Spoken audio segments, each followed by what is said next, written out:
never were hurting for talent. So, but chemistry counts, and I think it was just talent plus chemistry really made the difference because most teams have great talent. We had good guys that liked each other, liked to hang out with each other, but there was great chemistry, and I think that made the difference.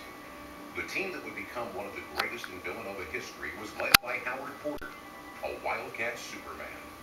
Because he could leap tall buildings in a single bound. I mean, he had an incredible jump shot. He was a great shot blocker. He was just an awesome talent. A few have been like him since then, but it was his jumping ability and his soft touch that I think really made him a great player. Porter wasn't the only player who commanded the spotlight. The 71 team also had Villanova greats like Chris Ford and Tom Inglesby. Chris not only a great player, he was a great cheerleader for us and for the team. And Tom Inglesby is a special talent. But even with all that talent, it was not a quick start.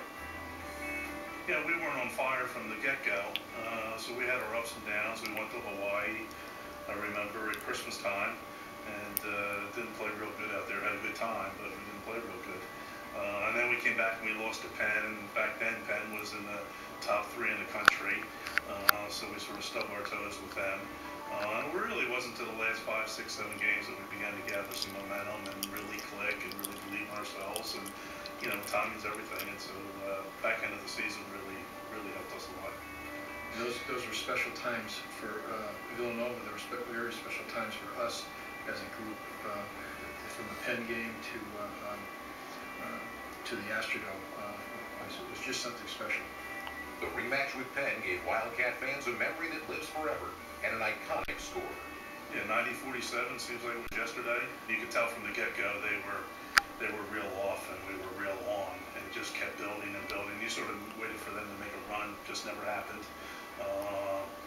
And so devastating for them and just thrilling for us. And we came back on the same plane. And back in those days, you didn't have security at the airports like you do today, so 3,000 people could walk down to the gate to meet you. And of course, the Penn guys had to walk through that with all the Villanova fans, which I'm sure wasn't a lot of fun, but I prefer it be them versus us. Next came the biggest stage possible. It was just a great atmosphere, and I think it was the largest crowd ever in the history of college basketball at that juncture.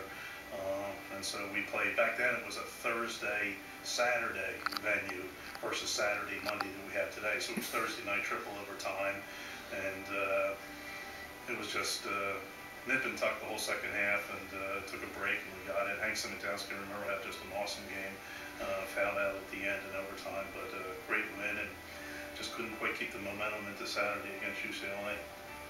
2 days later, the Wildcats' bid for a national championship came to an end at the hands of the college basketball dynasty that was UCLA.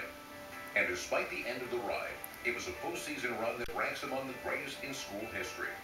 Ironically, last season's Final Four run also included a meeting with the Bruins, with a markedly different outcome.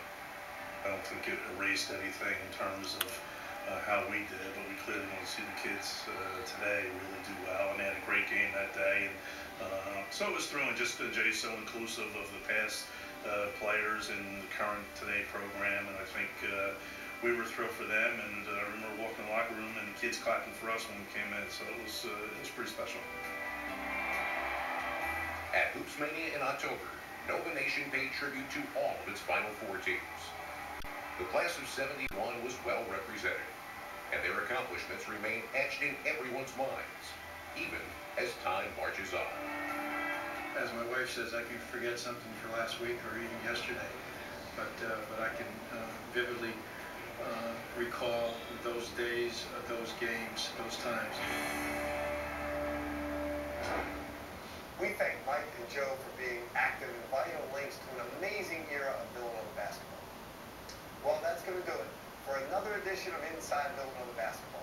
From the beautiful Wachovia Center, our home in Philadelphia, I'm Jay Wright. Go Cats.